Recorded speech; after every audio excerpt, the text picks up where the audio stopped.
Welcome and अस्सलामु अलैकुम to everyone in my public administration classes. आज हम करेंगे स्टार्ट एडमिनिस्ट्रेटिव थिंकर और सबसे पहला हम थिंकर करेंगे F W. Taylor, one of the first management thinker F W. Taylor. Scientific management theory यही कहती है कि किसी भी ऑर्गेनाइजेशन में जो काम है वो बहुत साइंटिफिकली किया जाए। The theory of scientific management develop due to किसकी कंट्रीब्यूशन की वजह से डिवेल्प हुई? एफ.डब्ल्यू. टेलर। जब टेलर ने विजिट किया इंडस्ट्रीज़ में तो देखा कि इंडस्ट्रीज़ में बहुत ज़्यादा क्या है प्रॉब्लम देखी, बहुत ज़्यादा प्रॉब्लम देखी। कौन कौन सी प्रॉब्लम देखी जब उसने विजिट किया? Soldering and antagonism among workers in the manager class. उसने देखा कि ये जो बहुत ज़्यादा प्रॉब्लम चल रही हैं, सोल्डरिंग, एंटागोनिज्म और lack of standardization. Taylor found out that there is low efficiency and productivity in industry because of the conflict between management and workers. और उसके साथ साथ क्या देखा, जो ऑर्गेनाइजेशन है, जो मैनेजमेंट है, उसकी जो है प्रोडक्टिविटी भी है वो क्या है बहुत ज़्यादा लो आ रही है और जो एफिशिएंसी है वो भी ज़्यादा क्या है लो है, और जिसकी वजह से क्या देखा, कन्फ्लिक्ट देखा मैनेजमेंट और वर्कर्स के बीच में। अब देखते हैं कि सोल्डरिंग और एंटागोनिज्म क्या था। सोल्डरिंग होता है जब हम काम को कम करते हैं, टू वर्क लेस। दो टाइप की सोल्डरिंग होती है, एक होती है नेचुरल सोल्डरिंग, एक होती है सिस्टमेटिक सोल्डरिंग। नेचुरल सोल्डरिंग आप समझे जैसे लेजीनेस, जैसे नेचुरली आप बहुत लेजी फील कर रहे हो, बहुत टायर्ड हो गए हो। बट सिस्टमेटिक सोल्डरिंग में होता है आप प्लान कर रहे हो, आप बहाना लगा रहे हो। मीन्स जैसे अब हम घर में छोटे होते हैं, हमारे सिबलिंग्स, हम उनको बोलते हैं कोई काम करने के लिए, या किसी भी हम छोटे को कहते हैं तो वो कहता है कि मुझे यहाँ पेन हो रही है, मीन्स कोई बहाना लगा देना, वो होती है सिस्टमेटिक सोल्डरिंग। मतलब वैसे ही वर्कर्स भी क्या करते थे, कुछ कुछ नेचुरल सोल्डरिंग भी देखी जा रही थी और सिस्टमेटिक सोल्डरिंग भी। एंटागोनिज्म मीन्स वहाँ पे बहुत रफ लैंग्वेज भी जो है वो यूज़ की जा रही थी ऑर्गेनाइजेशन में, और ये चीज़ टेलर को बहुत इरिटेट हुई। और टेलर ने देखा कि एफिशिएंसी भी उसकी वजह से क्या है लो है, और प्रोडक्टिविटी भी क्या है लो है, और इन सब के बीच में जो कन्फ्लिक्ट आ रहा था वो मैनेजमेंट और वर्कर्स के बीच में आ रहा था। Background, burn in 1856 in USA. ये जो बर्न वाले या बर्थ वाली जो भी डेट है ये यूजीसी नेट में नहीं पूछी जाती हैं, बस इसको गो थ्रू हो जाना little bit. Worked at Midwell Steel Company as laborer in 1878 and finally become the chief engineer in 1884. वहाँ पे मिडवेल स्टील कंपनी में एज ए लेबरर उन्होंने काम किया 1878 में, बट फाइनली वो क्या बन गए, चीफ इंजीनियर इन 1884 उसी कंपनी के। रिसीव्ड की थी master degree in mechanical engineering में। और क्या क्या इन्वेंट किया था? A cutting tool, a steel hammer, hydraulic power loading machine and a boring and turning mill. और साइंटिफिक मैनेजमेंट का जो फादर कहा जाता है वो भी टेलर को कहा जाता है, which is also known as Taylorism. Taylor के जो प्रिंसिपल्स थे और टेलर की जो टेक्निक्स थी वो उनकी अपनी ऑब्जर्वेशन के बेस्ड के ऊपर थी। जब भी वो इंडस्ट्रीज़ में जाते, काम करते, देखते थे तो वो चीज़ों को नोट डाउन करते थे, और वो जो ऑब्जर्व करते थे उसी के बेस पर उन्होंने अपने प्रिंसिपल्स और अपनी टेक्निक्स भी दी। तो जो टर्म साइंटिफिक मैनेजमेंट है मोस्ट इंपॉर्टेंट किसने काइंड की है? लुईस ब्रांडिस ने इन 1910 में, मोस्ट इंपॉर्टेंट। उसके बाद हम देखते हैं principles of scientific management. Taylor put forward four principles of scientific management. अब टेलर ने क्या देखा कि जो रियलाइज किया जो काम है वो बहुत एफिशिएंट मैनर से नहीं हो रहा है, जो अनसाइंटिफिक वे जो है उसको फॉलो कर रहे थे, और इसी चीज़ को मैनेज करने के लिए कि एक साइंटिफिक वे से काम करो, एक रूडिमेंट्री तरीके को छोड़कर एक घटिया तरीके से वहाँ पर काम कैसे हो रहा था, work is done with rudimentary, मतलब बहुत घटिया तरीके से काम हो रहा था। And Taylor suggest work is doing through scientific management, और उसी के बेस पे टेलर ने अपने प्रिंसिपल दिए 4।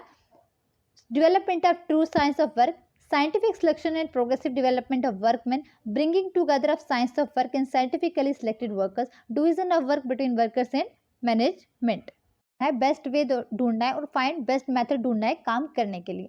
उसके लिए हमें किस चीज़ की ज़रूरत है? नीड, टेक्निक्स एंड एक्सपेरिमेंट की ज़रूरत है। इसके लिए मोशन स्टडी, टाइम स्टडी और फैटिक स्टडी बताएंगे।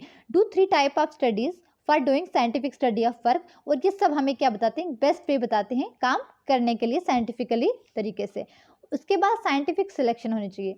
टेलर से पहले कोई भी ऐसा नहीं था कि जो उन्हें बता रहा हो कि जो अपॉइंटमेंट है वो किस बेस पे की जाए, बट टेलर ने सजेस्ट किया कि जो अपॉइंटमेंट है वो क्वालिफिकेशन के बेस पर की जाए। उसके बाद bringing together, join both of them and train them, कि वे आर डूइंग, मतलब जो उनको काम करना है वो उसका तरीका बताना है वर्कर्स और मैनेजमेंट को, दोनों को। उसके बाद डिवीजन ऑफ वर्क की जानी चाहिए। Separation of work means workers and manager के बीच में। बिफोर दिस सिस्टम जो मैनेजर थे वो बिल्कुल भी जो प्रॉपरली गाइड नहीं करते थे अपने वर्कर्स को, और उनको कोई भी गाइडेंस नहीं देता था प्रॉपरली, और टेलर को इसी चीज़ से इरिटेशन हुई कि ये जो सिस्टम है इसके साथ मतलब जो भी डेवलपमेंट है वो एक ऑर्गेनाइजेशन की कभी भी नहीं हो सकती। तो उसके बेस पर उन्होंने क्या किया कि फोकस किया सेपरेशन ऑफ वर्क, जो सेपरेशन ऑफ वर्क है वो होनी चाहिए, जिसकी वजह से वर्कर्स और मैनेजर दोनों को अपनी ड्यूटीज़ का पता चले, और वर्कर्स जो मैनेजर हैं वो प्रॉपरली क्या करें, गाइड करें वर्कर्स को कि किस तरीके से काम करना है, तो किस मेथड से काम करना है। तो वर्कर जैसे एक ऑर्गेनाइजेशन में आते थे काम के लिए, तो उनको नहीं पता था कि कौन से इंस्ट्रूमेंट साथ लाने हैं या इंस्ट्रूमेंट साथ लाने हैं या नहीं लाने। तो इसके बेस पे क्या करते थे, क्योंकि उनको कोई भी गाइडेंस नहीं थी, काम बिल्कुल उस तरीके से नहीं हो रहा था, इसीलिए उसके बेस पर जो टेलर है उसने ये 4 प्रिंसिपल्स दिए। उसके बाद टेलर्स ने कुछ टेक्निक्स बताई। There are certain techniques for doing work, के काम करने के लिए कुछ टेक्निक्स भी हैं, जैसे functional foremanship, exception principle, carrot and stick policy, differential piece rate system. Functional foremanship जो है बिल्कुल अगेंस्ट है यूनिटी ऑफ कमांड के, जैसे उसमें हमने देखा था कि एक ही बॉस से क्या करनी है, आपको ऑर्डर्स रिसीव करने हैं, बस इसमें क्या करना है, हमें 8 मैनेजर होंगे जिससे हमें क्या करनी है, गाइडेंस लेनी है। 4 प्लानिंग बॉस होंगे और 4 एग्जीक्यूटिव बॉस होंगे। 4 प्लानिंग बॉस में that is route clerk, shop disciplinarian, time and cost clerk, instruction card clerk, और 4 executive boss that is gang boss, speed boss, repair boss and inspector. और उसके बाद जो आपका एक्सेप्शनल प्रिंसिपल है, इसमें क्या है कि आपको जो आपके वीक वर्कर्स हैं उनके ऊपर आपको क्या करना है, ज़्यादा फोकस करना है। Carrot and strict policy that is it is about reward and punishment policy, कि आप अगर अच्छा काम करोगे तो आपको रिवार्ड दिया जाएगा, अगर आपका काम अच्छा नहीं होगा तो आपको पनिशमेंट भी किया जा सकता है। पीस रेट सिस्टम क्या होता है, ये एक ऐसा सिस्टम था जिसमें जो वर्कर्स थे उनको क्या किया जाए, मोटिवेट किया था थ्रू इंसेंटिव स्कीम्स के थ्रू, कि उनको पैसा दिया जाए जिससे वो क्या हो जाए, मोटिवेट हो जाए और काम ज़्यादा से ज़्यादा करें।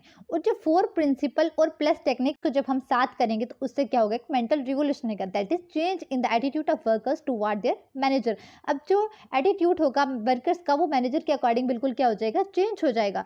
Workers are happy in this system, इसमें क्या होगा, जो वर्कर्स होंगे वो बहुत ज़्यादा खुश हो जाएंगे, और उनकी जो प्रोडक्टिविटी, आप मेन चीज़ क्या थी देखी थी पहले टेलर ने, जो प्रोडक्टिविटी है, जो एफिशिएंसी, वो बहुत ज़्यादा क्या थी, एक ऑर्गेनाइजेशन की बहुत लो जा रही थी। बट अब जब ऐसा सिस्टम हम क्या करेंगे, अडॉप्ट करेंगे, उससे क्या क्या देखने को मिला, जो प्रोडक्टिविटी थी वो क्या हुई, इंक्रीज हुई। ये किसकी वजह से हेल्प हुई, जब उन्होंने प्रिंसिपल्स और टेक्निक्स का यूज़ किया।